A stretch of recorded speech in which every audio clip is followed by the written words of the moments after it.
नई Delhi railway station पर बीते शनिवार रात अचानक प्रयागराज स्पेशल ट्रेन का प्लेटफॉर्म बदलने की घोषणा करने से भगदड़ मच गई। रेलवे सुरक्षा बल यानी आरपीएफ की जांच रिपोर्ट में अब एक बड़ा खुलासा हुआ है।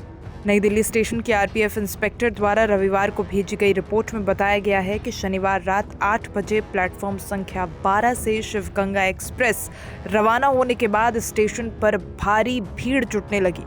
इसी के चलते प्लेटफॉर्म 12, 13, 14, 15 और 16 पर जाने वाले रास्ते पूरी तरह से जाम हो गए। सूचना पाकर फ्री ऑन बोर्ड 2 पर पहुंचे ये सुरक्षा आयुक्त ने स्टेशन निदेशक को स्पेशल गाड़ी को यात्रियों से भरते ही चलाने की सलाह दी। साथ ही टिकट बिक्री बंद करने का भी कहा गया था। रात 8:45 बजे मौके पर पहुंचे आरपीएफ जवान FOB यानी फ्री ऑन बोर्ड 2 और 3 खाली कराने में जुट गए। इसी दौरान प्रयागराज के लिए स्पेशल ट्रेन के प्लेटफॉर्म संख्या 12 से जाने की घोषणा हुई। 3 मिनट बाद गाड़ी के प्लेटफॉर्म को बदलकर 16 पर करने की घोषणा हुई। उस समय प्लेटफॉर्म संख्या 14 पर मगध एक्सप्रेस और 15 पर उत्तर संपर्क क्रांति एक्सप्रेस खड़ी थी। प्लेटफॉर्म संख्या 14 पर प्रयागराज एक्सप्रेस और प्रयागराज स्पेशल के यात्री भी बड़ी संख्या में मौजूद थे। प्रयागराज एक्सप्रेस को मगध एक्सप्रेस छूटने के बाद प्लेटफॉर्म 14 पर आना था। घोषणा सुनकर प्लेटफॉर्म संख्या 12, 13 और 14, 15 से प्रयागराज स्पेशल के यात्री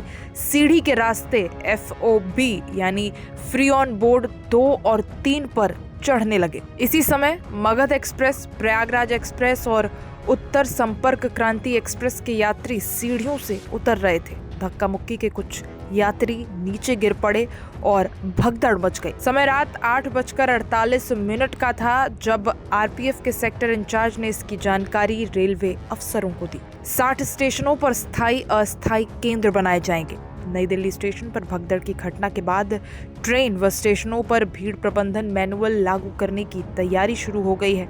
रेल मंत्री अश्विनी वैष्णव ने सोमवार को कहा कि इसी के तहत देश भर के प्रमुख 60 रेलवे स्टेशनों पर यात्रियों के लिए स्थायी अस्थायी होल्डिंग एरिया बनेंगे। विशेषज्ञ समिति गठित करने को याचिका। वहीं नई दिल्ली रेलवे स्टेशन पर मची भगदड़ की घटना के मद्देनजर सुप्रीम कोर्ट में सोमवार को याचिका दाखिल की गई। इसमें इस तरह की घटना की पुनरावृत्ति रोकने का उपाय सुझाने के लिए केंद्र और राज्य सरकारों को विशेषज्ञ समिति बनाने का निर्देश देने की मांग की गई है।